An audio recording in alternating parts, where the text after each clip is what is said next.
من يهده الله فلا مضل له ومن يضلل فلا هادي له نشهد أن لا إله إلا الله ونشهد أن محمدا عبده ورسوله لا نبي ولا رسول بعده قال الله تعالى في كتابه الكريم بعد أن أعوذ بالله من الشيطان الرجيم بسم الله الرحمن الرحيم يا أيها الذين آمنوا اتقوا الله حق تقاته ولا تموتن إلا وأنتم مسلمون وقال رسول الله محمد صلى الله عليه وسلم من حسن الإسلام المرء تركه ما لا يعنيه أو في حديث أخرى من سلك طريقا يلتمس فيه علما سهل الله له به طريقا إلى الجنة. Amma ba'du, kaum muslimin wal muslimat, jamaah pengajian Masjid Firyal Al-Islami yang dimuliakan oleh Allah. Alhamdulillah, marilah pada malam hari ini kita memanjatkan puja dan puji syukur kehadiran Allah Subhanahu wa Ta'ala atas nikmat iman dan Islam yang sampai detik ini masih bisa kita rasakan. Yang kedua, kita bersyukur kepada Allah atas kenikmatan sehat dan kenikmatan waktu di mana kita masih bisa menikmati kesehatan yang Allah berikan kepada kita sehingga aktivitas harian kita bisa berjalan sebagaimana biasanya. Yang terlebih dari itu, dengan nikmat sehat kita bisa merasakan manisnya iman dan Islam lebih nikmat lagi. Dengan nikmat itu pula malam hari ini kita duduk di majelis ilmu bersama-sama untuk kembali menghimpun kekuatan, menghimpun pikiran guna kita bisa memahami agama Islam ini dengan baik untuk menjadi bekal kita dalam mengarungi kehidupan dunia dan kemudian kita merasakan kenikmatan di akhirat. Jamaah rahimakumullah, yang kedua, salawat dan salam semoga senantiasa tercurahkan kepada suri tauladan kita Nabiullah Muhammad sallallahu alaihi wasallam, dan semoga kita semuanya mendapatkan syafaat dari beliau pada yaumul kiamah kelak. Amin ya rabbal alamin. Kaum muslimin dan muslimat yang dimuliakan oleh Allah, malam hari ini kita kembali akan membahas dan melanjutkan pembahasan kita di dalam kitab Minhajul Qasidin, Mukhtasar Minhajul Qasidin, di mana pertemuan sebelumnya kita telah membahas bersama-sama tentang bagaimana bahayanya syahwat perut dan di bawah perut, dan bagaimana tips-tips agar kita bisa menjaga syahwat kita, baik nafsu syahwat perut dan kemudian nafsu syahwat yang disebabkan karena nafsu kemaluan. Dan malam hari ini kita akan membahas pembahasan yang selanjutnya, yaitu tentang bahaya lisan. Pembahasan yang keempat, bab yang keempat, yaitu bahaya lisan. Baik, jamaah yang dimuliakan oleh Allah Subhanahu wa Ta'ala, ada hadis Nabi Sallallahu Alaihi Wasallam yang menegaskan kepada kita bahwa lisan merupakan salah satu di antara dua yang banyak sekali menyeret manusia menuju kehancuran, baik di dunia maupun di akhirat. Salah satunya adalah hadis yang beliau sebutkan di dalam kitab ini, yang diriwayatkan oleh Imam Al-Bukhari dalam kitabnya, yaitu bab hifdzul lisan, menjaga lisan, di mana Nabi SAW bersabda, man yadman li ma baina lihyaihi wa ma baina rijlaihi atman lahul jannah. Di mana Nabi mengatakan, siapa yang bisa menjaga bagiku, bisa menjamin bagiku apa yang ada di antara dua dagunya, yaitu dua bulunya, yaitu jenggot dan kumis, yaitu lisan, dan apa yang ada di antara dua kakinya, mohon maaf, yaitu kemaluannya. Maka kata Rasulullah, maka aku akan menjamin baginya surga. Rasulullah sampai mengatakan, kalau kamu bisa menjaga lisan dan bisa menjaga, mohon maaf, kemaluan, menjaga nafsu, maka seakan-akan surga itu sudah terjamin bagimu. Dan ternyata jamaah rahimakumullah, memang banyak sekali dosa-dosa, di antara maksiat-maksiat yang begitu banyak, sumber utamanya itu adalah karena lisan dan nafsu syahwat. Kalau kemarin kita membahas tentang nafsu perut, terlalu berlebihan dalam makan, turunannya adalah sulit menjaga syahwat, teman-teman. Jadi kalau dia terlalu, kemudian dia tidak bisa mengontrol makannya, maka efeknya adalah nanti dia tidak bisa mengontrol nafsu syahwat, kemaluannya. Ini sangat berbahaya sekali. Maka dari itu jamaah rahimakumullah, bagaimana cara supaya kita bisa menjaga lisan kita? Cara yang paling mudah dan paling mungkin adalah dengan banyak diam. Di sini tentu diam terhadap hal-hal yang tidak bermanfaat. Jangan ditanya nanti kalau ada maksiat gimana hukumnya kok diem. Nah, itu bukan yang kita maksud pada pembahasan ini. Yang dimaksud diam ini adalah diam yang memang mendiamkan sesuatu yang tidak ada gunanya untuk bicara. Dan ternyata jamaah rahimakumullah, diam itu menjadi sebuah solusi terkadang. Diam itu menjadi sebuah solusi. Salah satunya adalah bagaimana kisah Maryam, yang kita tahu bahwa Maryam itu punya anak Nabi Isa alaihissalam, dan kemudian Isa ini lahir tanpa seorang bapak, gitu ya. Kemudian masyarakat menuduh bahwa Maryam ini telah melakukan perzinahan, karena tidak mungkin ada seorang anak yang lahir tanpa adanya seorang bapak. Tetapi dalam kisah itu jamaah rahimakumullah, Maryam sudah mencoba menjelaskan bahwa saya ini tidak pernah menyentuh laki-laki yang bukan mahram, apalagi sampai terjadi perzinahan. Yang akhirnya kemudian Allah menyuruh Maryam untuk diam. Kalau memang mereka tidak bisa dibilangin, kamu tidak bisa menjelaskan kepada mereka, biar aku yang menjelaskan, kata Allah. Nah, kemudian ketika Nabi Isa lahir, Nabi Isa lah sendiri yang diberikan mukjizat oleh Allah untuk apa? Untuk mengatakan sesuatu yang memang itu tidak pernah dilakukan oleh Maryam. Kata Isa, "Qala ini Abdullah, atani al-kitab wa ja'alani minal wa ja'alani nabiyya." Aku ini adalah hamba Allah. Kemudian Allah lah yang mengutusku dan Allah menjadikan aku sebagai seorang nabi. Jadi terkadang jamaah rahimakumullah, diam itu menjadi sebuah solusi.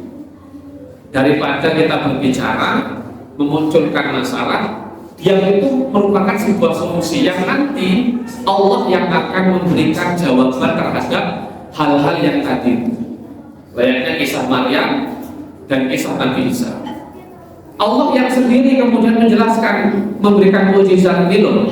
Ya, kamu nggak percaya, sekarang kasih mukjizat kepada anaknya, biar kamu jelas bahwa Maryam memang mengandung seorang bayi itu karena kekuasaan Allah Subhanahu wa Ta'ala. Jadi jamaah Allah, solusi yang terbaik ya dari kita menjaga lisan adalah dengan berusaha diam terhadap hal-hal yang tidak bermanfaat. Artinya berbicara ya sesuai dengan manfaatnya, sesuai dengan tempatnya.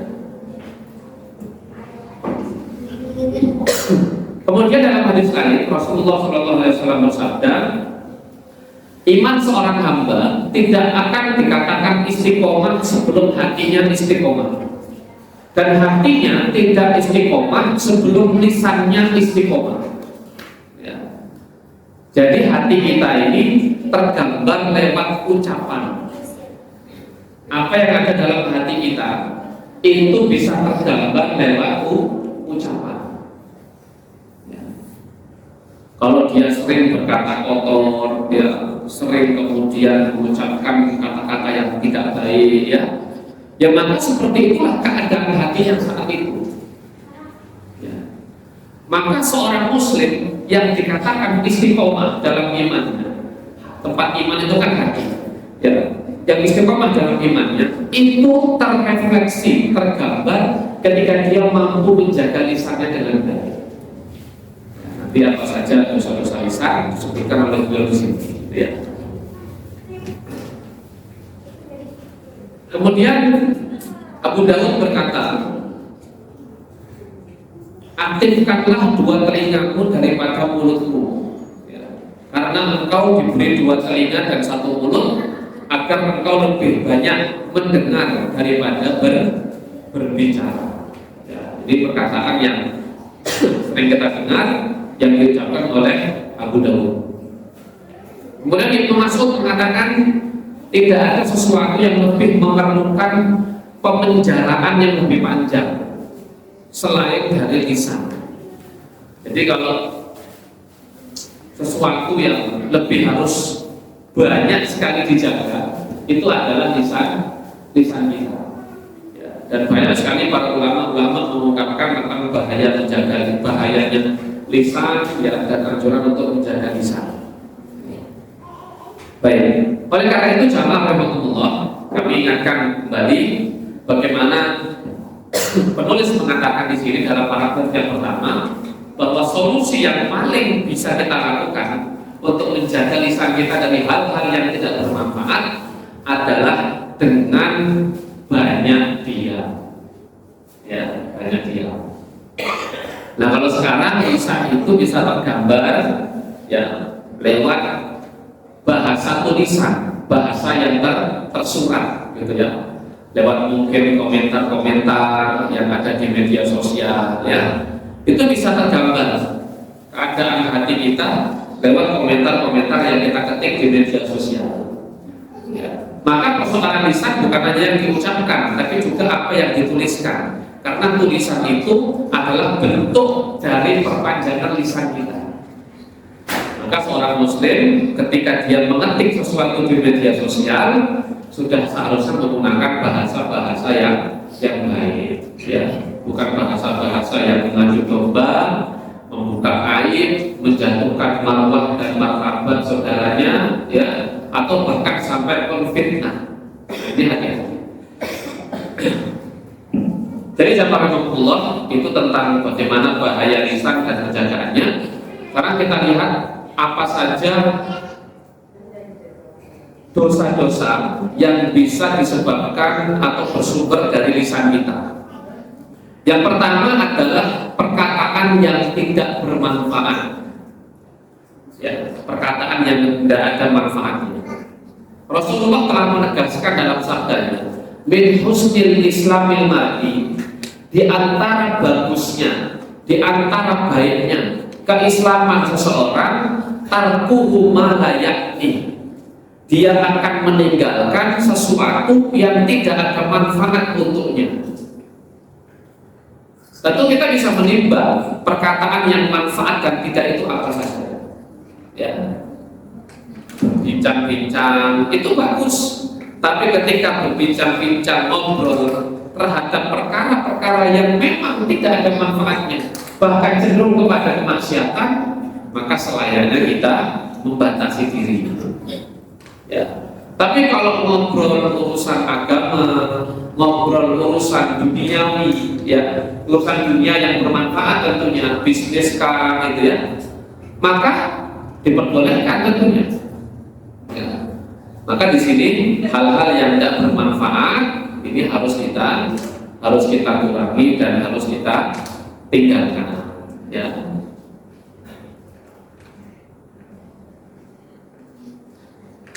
Termasuk jamaah rahimakumullah, di antara hal-hal yang tidak bermanfaat adalah menanyakan sesuatu yang tidak ada manfaatnya.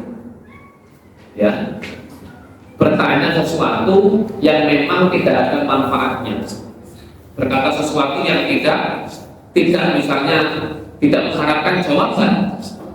Sebagaimana Luqmanul Hakim beliau mengatakan, apa yang membuat bisa mendapatkan hikmah?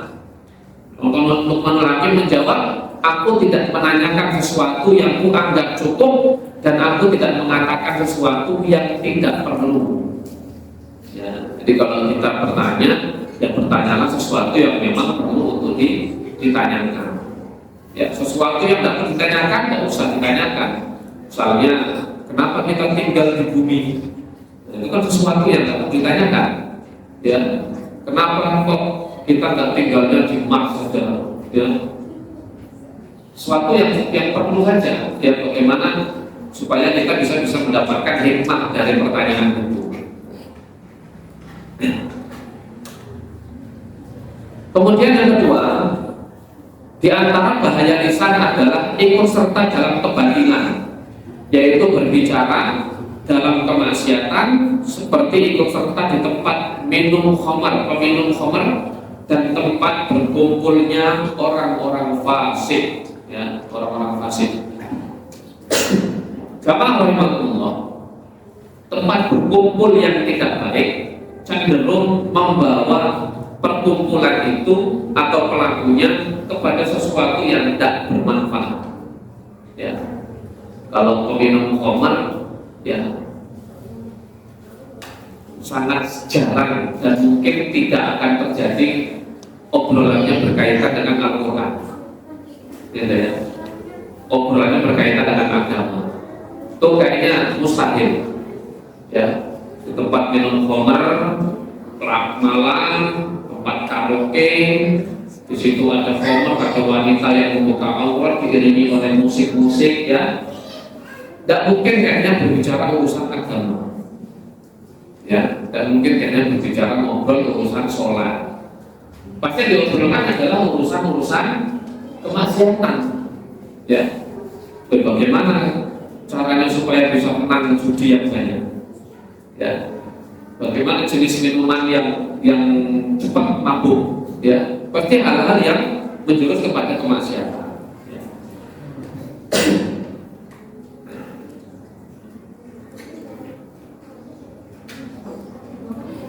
Abu Hurairah radhiyallahu anhu mengatakan dari Nabi SAW, beliau bersabda, sesungguhnya seorang hamba akan benar-benar mengucapkan suatu perkataan yang menjerumuskannya ke dalam neraka yang jaraknya lebih dari jarak antara timur dan barat.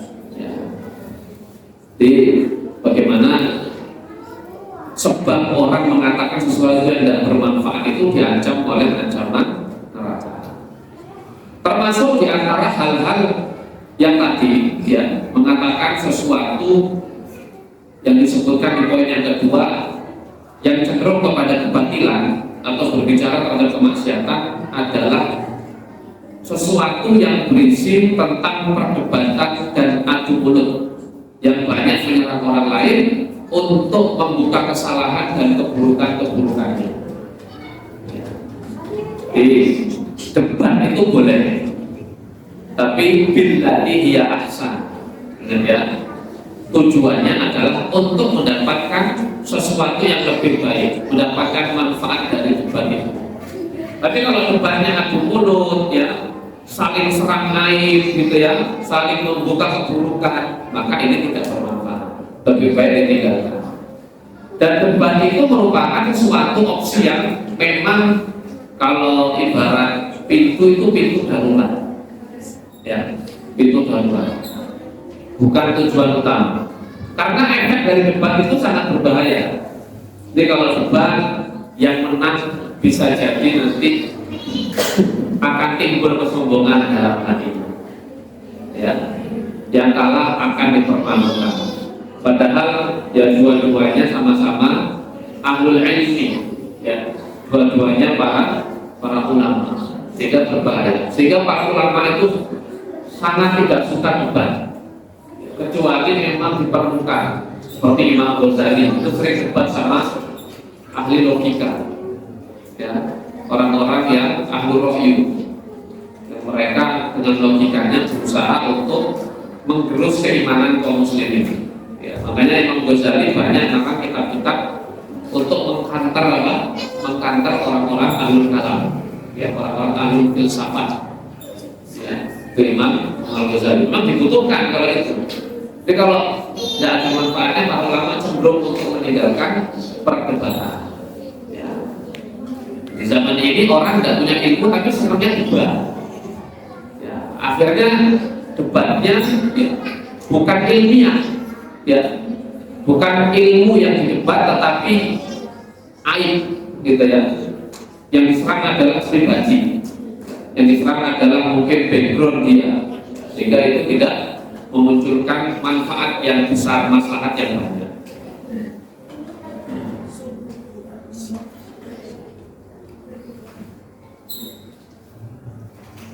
Kemudian bahaya lisan yang ketiga adalah dengan banyak bicara dan memaksa diri untuk bersajak.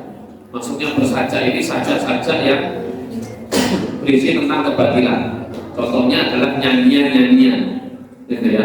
Nyanyian-nyanyian itu kan biasanya dibuat iramanya itu bagus, ya, padahal itu merupakan sesuatu yang mendatangkan dosa dan kemaksiatan. Rasulullah SAW bersabda, Inna abghadakum ilayya wa ab'adukum minni yaumal qiyamah musawiukum akhlaqan. Sesungguhnya orang yang paling aku benci dan yang paling jauh jaraknya di antara kalian dengan aku pada hari kiamat adalah orang yang buruk akhlaknya. Kemudian asal taruna al mutasaddimuna al wal mutafaqihuna, ya, mutafaqihuna. Selain itu adalah orang-orang yang banyak bicara dan banyak berkata-kata, ya, banyak bicara kasrul kalam dan kemudian banyak berkata-kata. Maksudnya berkata-kata ini syair-syairnya itu, ya, bukan syair-syair untuk memuji Allah, ya, bukan syair-syair di dalam khutbah, di dalam doa, ya, tapi syair-syairnya adalah berisi tentang mungkin merayu perempuan, ya, syair-syair untuk membanggakan dirinya dan merendahkan orang lain, ya. Itu termasuk perkara-perkara yang bisa menyebabkan sumber dosa dari lisan kita.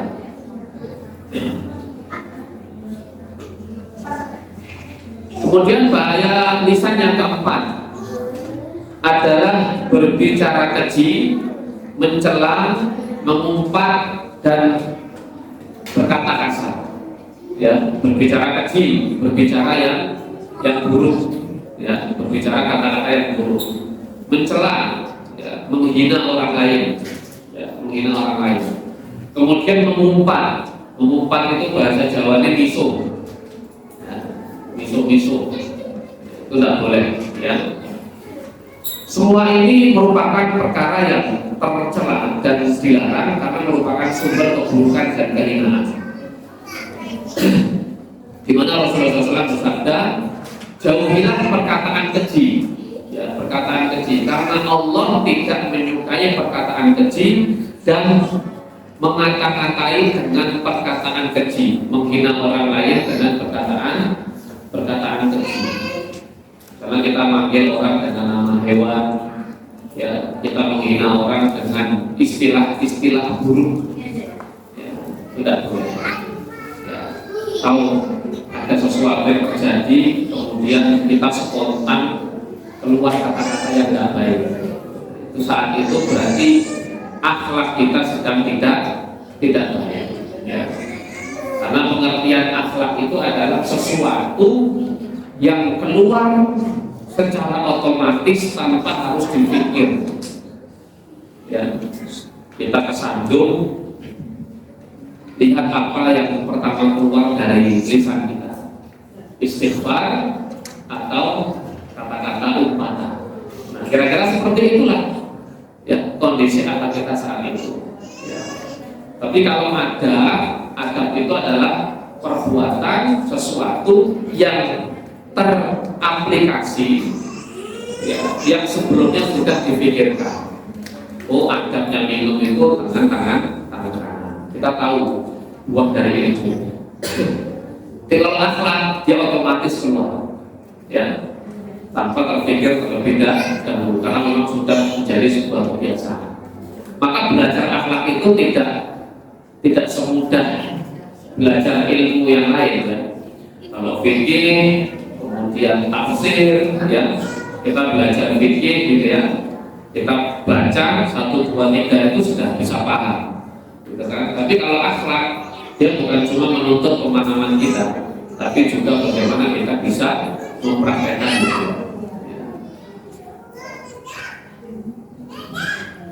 Dalam hadis yang diriwayatkan oleh Ibnu Abi Dunya bahwa Rasulullah bersabda, surga itu diharamkan bagi setiap orang-orang yang berbuat keji. Ya. Dalam hadis ini disebutkan orang mukmin itu bukan orang yang suka mencemarkan kehormatan dan bukan pula orang yang suka mengutuk, berkata keji dan suka mengumpat. Jelas ini Pak ya. Jadi kita jaga lisan kita supaya lisan kita senantiasa terjaga dari berbagai keburukan. Bahaya lisan yang kelima adalah sendal gurau. Ya, sendal gurau. Sendal gurau itu bukan sesuatu yang tidak boleh, tetapi ketika berlebihan dikhawatirkan akan menjurus kepada dosa. Ya. Rasulullah SAW juga pernah ya beliau bersendal gurau. Contohnya adalah ketika bertemu dengan seorang wanita tua, ya. Jadi ketika bertemu wanita tua, beliau mengatakan bahwa di surga itu tidak ada orang tua, yang kemudian akhirnya membuat wanita ini bersedih.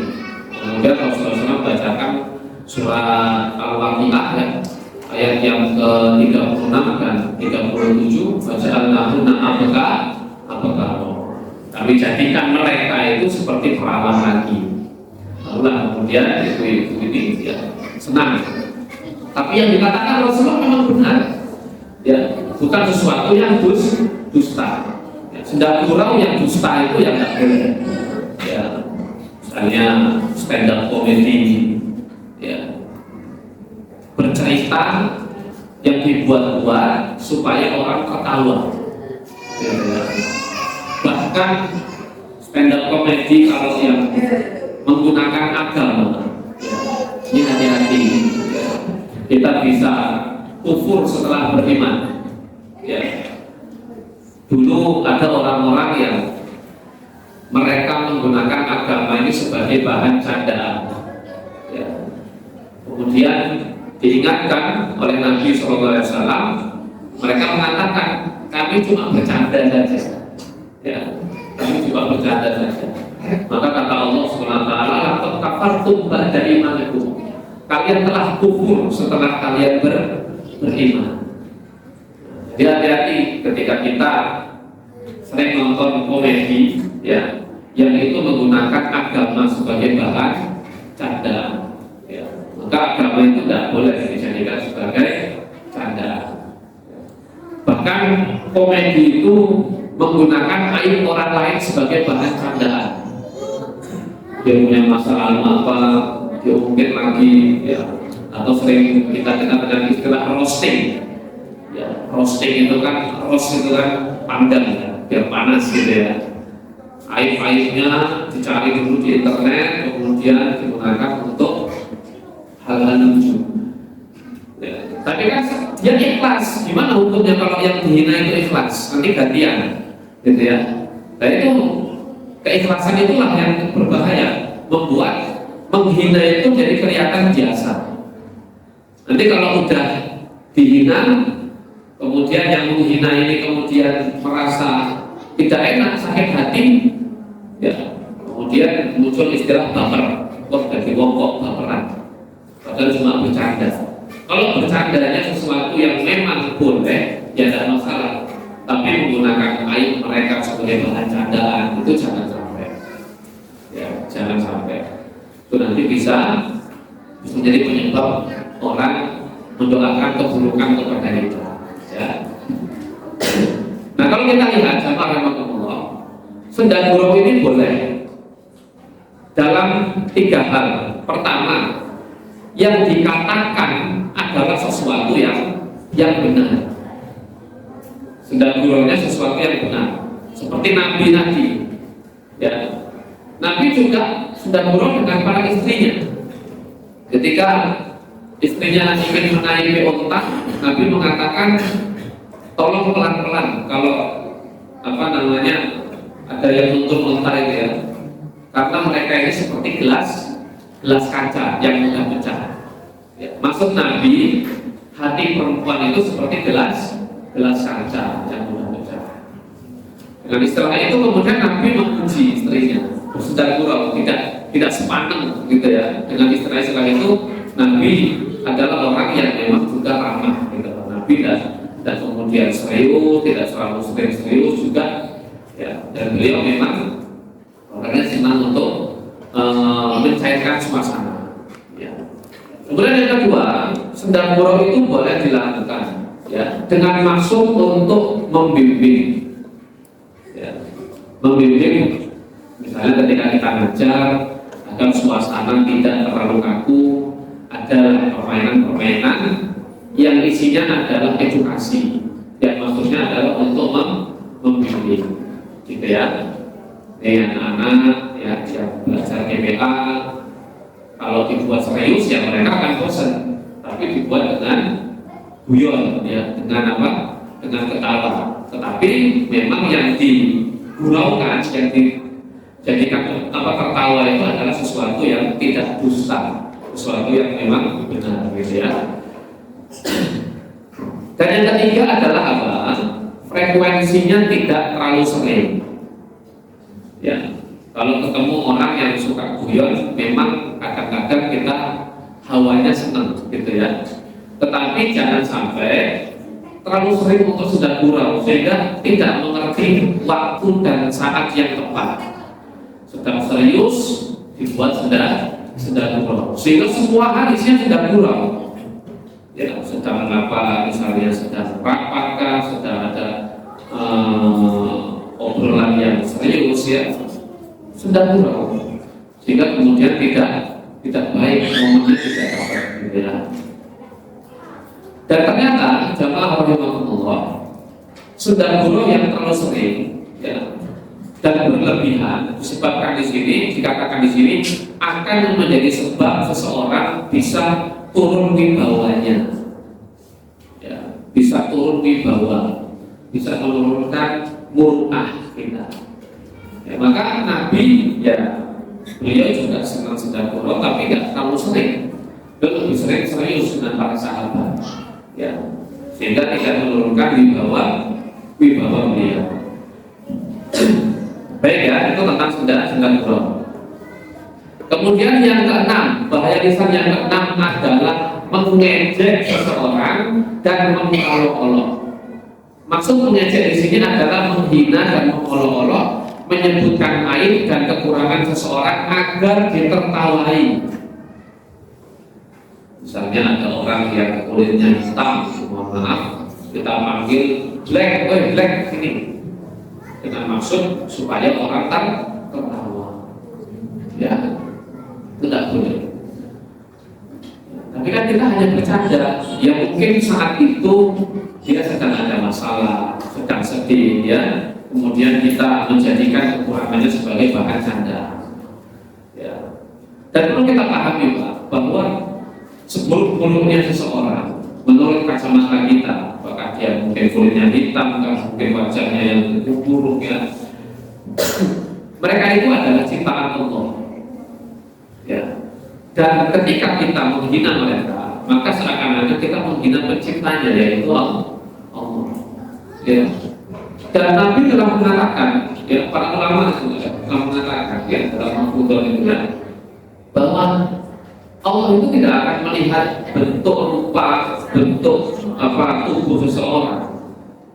Yang dilihat adalah bagaimana ketakwaan dan keimanan mereka. Inna Allah la yanzuru ila suwarikum wa ajsamikum.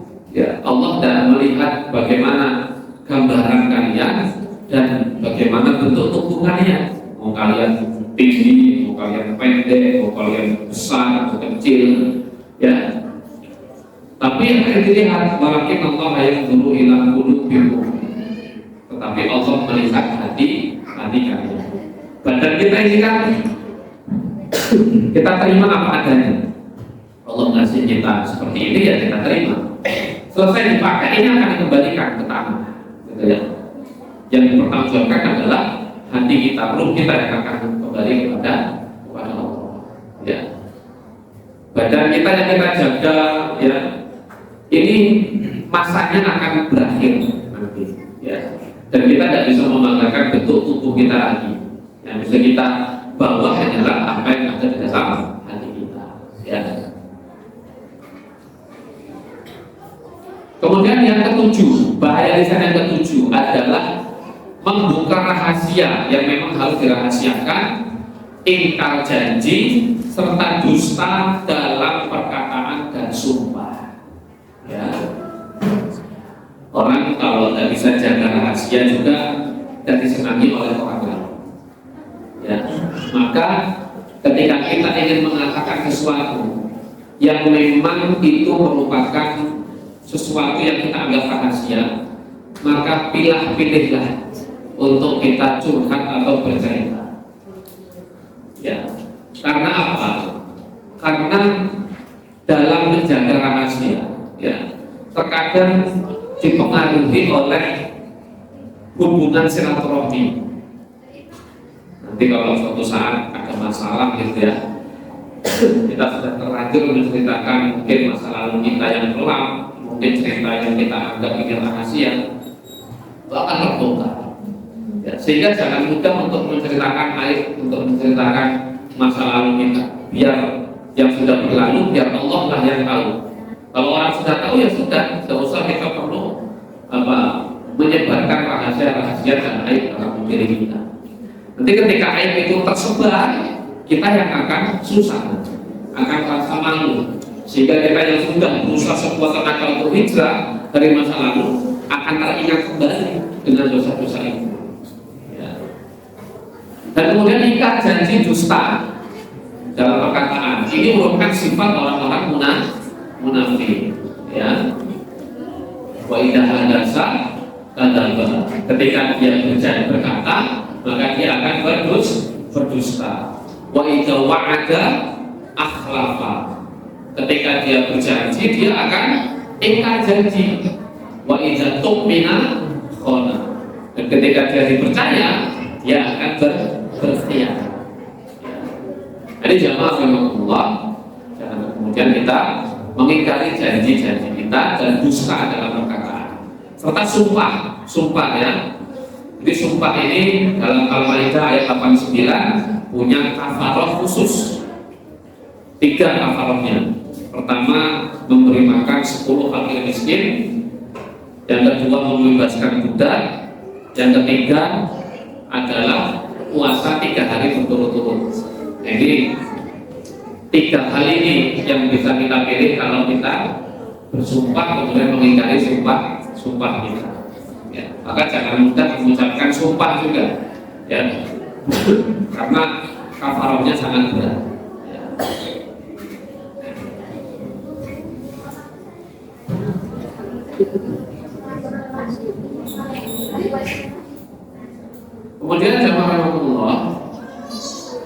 Bahaya kedelapan di dalam lisan adalah riba, ya, adalah riba atau menggunjing, ya, atau menggunjing. Riba adalah apa? Membicarakan sesuatu yang terjadi pada saudara kita, ya, yang kalau sesuatu itu diketahui oleh dia, maka dia akan merasa malu. Ya, kita membicarakan keburukan dia, membicarakan kejelekannya, ya. Dan sama halnya dosa riba itu dengan dosa memakan bangkai saudara kita. Ya, begitu besar ancaman dari dosa riba. Ya. Dan salah satu dosa yang sering sekali kita lakukan tanpa terasa, yaitu dosa riba, menggunjing, ya, menceritakan aib saudara kita. Maka ketika kita tahu aib saudara kita berusaha jaga aib itu rapat-rapat. Kita ingat sabda Rasulullah, man satara musliman, barang siapa yang menutupi aib seorang muslim, satarallahu yaumal qiyamah, maka Allah akan menutupi aib dirinya pada hari kiamat. Pada hari kiamat kelak, bukan cuma 1-2 orang yang nanti bisa mendengarkan aib kita, seluruh manusia dari yang pertama sampai yang terakhir. Bayangkan sama Rasulullah, ketika kita ini kan semuanya punya aib, ya, kita semuanya punya dosa. Bahkan para ulama mengatakan seandainya dosa itu menghasilkan bau, tentu tidak akan ada orang yang mau duduk di sampingku. Mereka menyadari, para ulama menyadari bahwa mereka manusia yang juga banyak dosa, apalagi kita, apalagi saya, ya, punya aib, punya dosa. Dan kita tidak ingin aib kita itu dikeluarkan, diketahui oleh orang lain. Maka supaya aib kita tidak dipampang di depan orang lain, nanti pada hari kiamat, ketika kita tahu aib saudara kita jaga.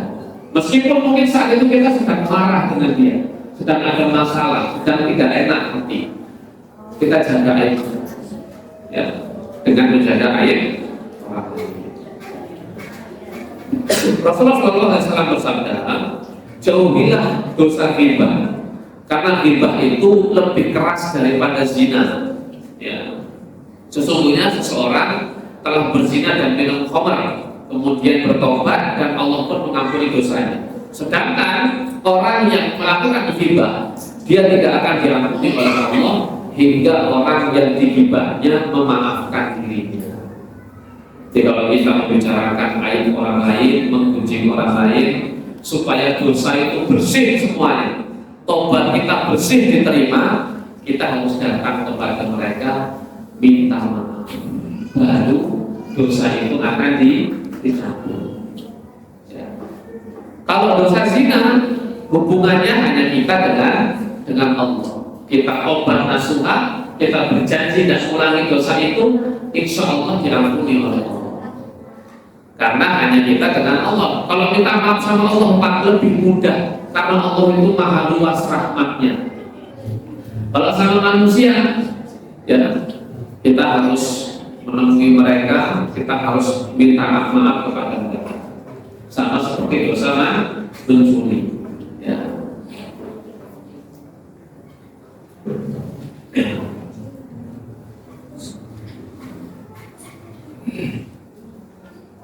Kemudian jamaah rahimahullah, gibah dalam beberapa momen, ya, itu diperbolehkan, ya, diperbolehkan.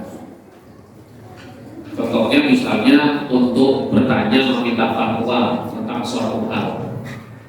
Saya bertanya kepada seorang ulama sambil menceritakan perbuatan kemungkaran yang dilakukan oleh orang lain. Saat itu gibah diperbolehkan. Ya. Yang kedua, gibah diperbolehkan bagi orang-orang yang memang sudah Allah sebutkan dan Rasul sebutkan keburukan mereka.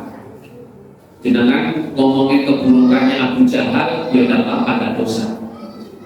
Ya, jangan gibah itu dosa ada. Ngomongin keburukannya Fir'aun, ya dalam, karena memang dipampang dosa-dosanya, dijelaskan dalam Al-Quran, dosa-dosa Fir'aun. Ya. Jadi untuk orang-orang yang sudah disebutkan tidak manfaat. Yang ketiga, untuk mencegah kemungkaran, kita mengacu kepada pemimpin, Pak, rumah itu setiap malam jadi sarang minum khamr. Ya. Rumah itu jadi sarang perjudian. Tolong dihilangkan, diselesaikan. Dalam poin itu boleh. Justru kalau kita tidak membicarakan aibnya, kita akan berdosa. Baik, silakan azan terlebih dahulu. Kita cukupkan, nanti kita lanjutkan setelah azan. Wallahu a'lam bishawab.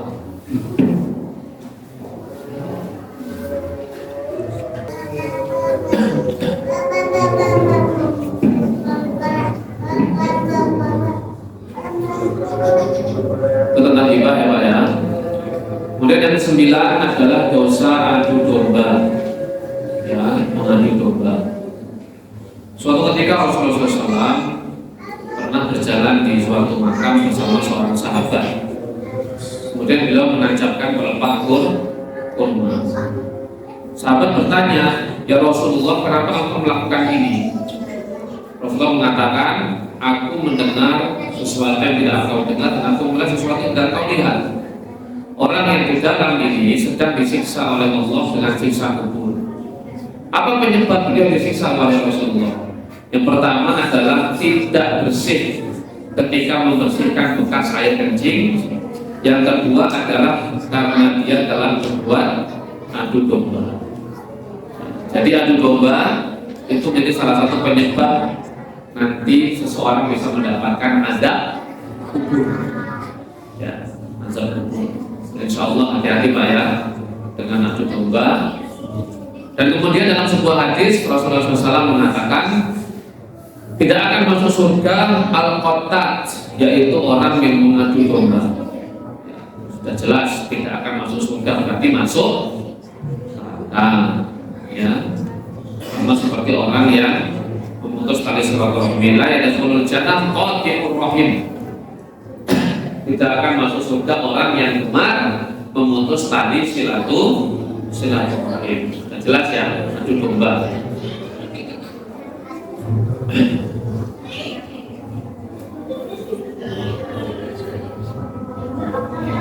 Kemudian jamaah rahmatullah, bahaya yang ke-10, berkata di hadapan dua orang yang saling berselisih, yaitu dengan cara menukil perkataan yang satu di hadapan yang lain dengan maksud untuk menjelek-jelekkan salah satu di antara keduanya. Ada dua orang berselisih, ini mirip-mirip dengan adu domba. Istilah lainnya berwajah dua, nah gitu ya, berwajah dua. Ketemu dengan si A ngomong bahwa si B ini gini jelek yang dia omongkan. Ketemu dengan si B, dua orang ini sedang berselisih, A sama B. Ketemu sama si B, bukan mengucapkan atau mengatakan sesuatu yang baik, malah dikatakan ya betul bahwa sebenarnya dia itu muslim kamu, kata si C ini ya, ngomong sama si B. Karena si B ini semakin panas. Ya, kalau saya yang menurut saya kamu yang benar, ajar aja itu. Kalau bisa ini, besok ketemu si A, dia bela si A.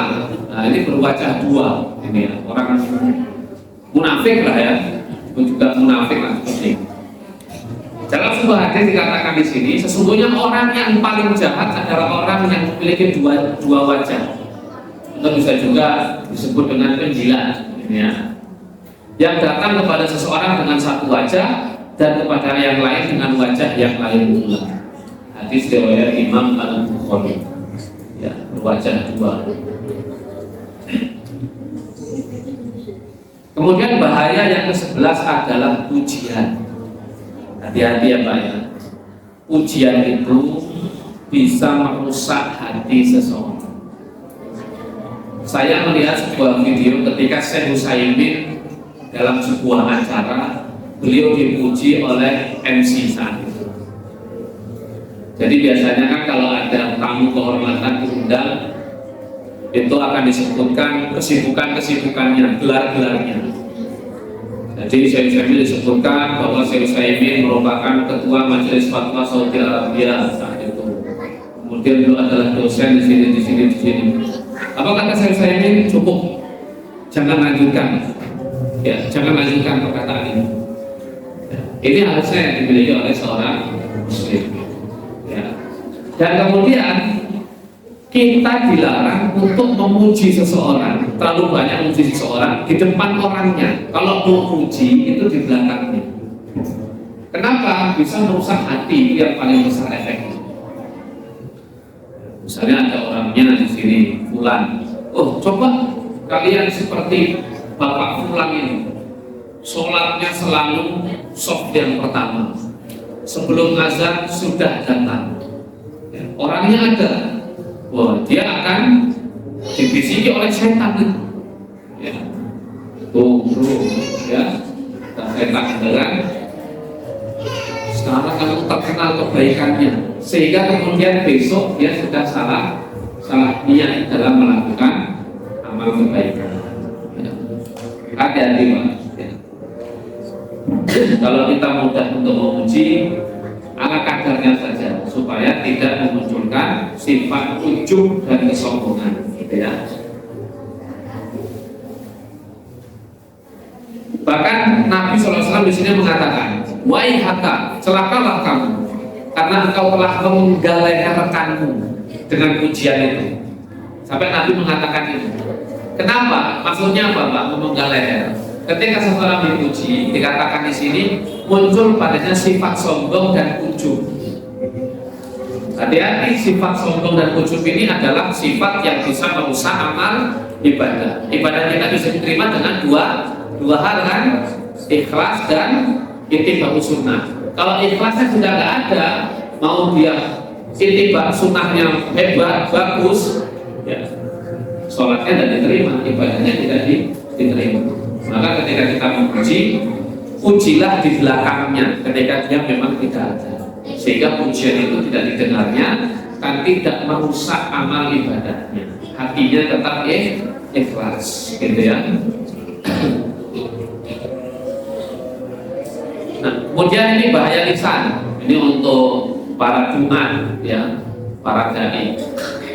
Kesalahan di dalam menjelaskan sesuatu yang berhubungan dengan masalah agama, termasuk yang berhubungan dengan Allah Ta'ala. Jadi kalau sering bicara kayak di depan ini, Pak, hisabnya itu berat. Makanya kalau saya pengajian di tempat ini libur, oh alhamdulillah. Bukan alhamdulillah seneng gak kajian, alhamdulillah hisabnya bisa lebih ringan. Karena satu salah, ya, diikuti oleh orang banyak, tanggung jawab di sana itu nanti berat. Ya, makanya dalam mengucapkan sesuatu itu harus ilmiah, harus ada dasarnya. Ya, harus ada sumbernya dari mana. Ya, sehingga kemudian ketika salah, tanggung jawabnya itu ada. Oh, yang salah itu berarti yang nulis ulamanya yang salah, sehingga hisab kita ya nggak berat-berat banget. Tapi kalau diucapkan karena mungkin kita yang sok tahu, ya, ditanya sesuatu mungkin tidak tahu, kita asal jawab, nah itu hati-hati. Ya, tapi lagi mungkin kami pribadi, ya, maka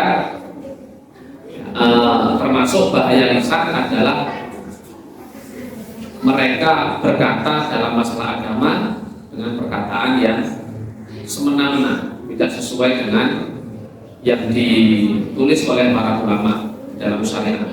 Jadi baik, jamaah rahimahullah, itu tentang bahaya lisan, ya, yang semoga kita semuanya bisa memahami dengan baik, ya, tentang bahaya lisan ini. Kalau kita tidak ingat poin pertama sampai poin 12 tadi, intinya yang di awal tadi kita sebutkan, cara menjaga lisan adalah dengan diam. Kalau nggak ada pengetahuan kita tentang hal itu, dan diam aja lebih aman. Ya, kalau kita tidak tahu dengan apa pembicaraan itu, diam lebih aman. Ya, Jadi solusi yang paling utama supaya kita bisa menjaga lisan kita ya diam udah.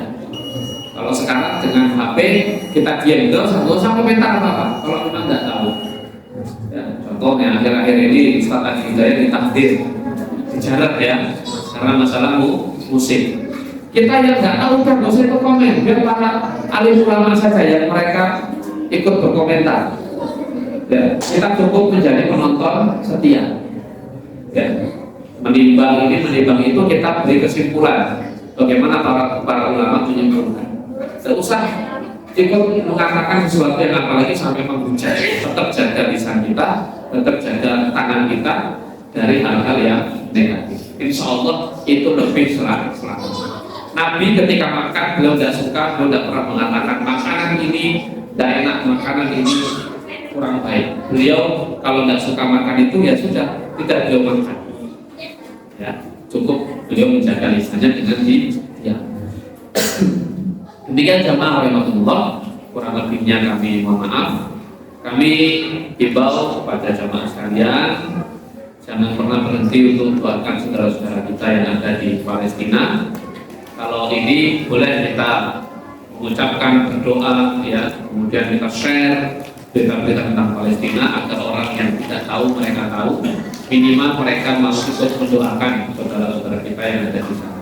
Dengan lisan-lisan kita, kalau kita bisa, dan bisa kita dengan media sosial kita manfaatkan untuk menyebarkan berita-berita Palestina agar kaum muslimin semakin peduli dengan saudara-saudaranya yang ada di negeri sana. Kurang lebihnya demikian, semoga bermanfaat. Jika ada salah kami mohon maaf, walaupun kami mohon ampun. Mari kita tutup dengan kalimat dalam dan doa kafaratul majelis. Alhamdulillahirabbil alamin. Subhanaka Allahumma wa bihamdika asyhadu an la ilaha illa anta astaghfiruka wa atubu ilaik.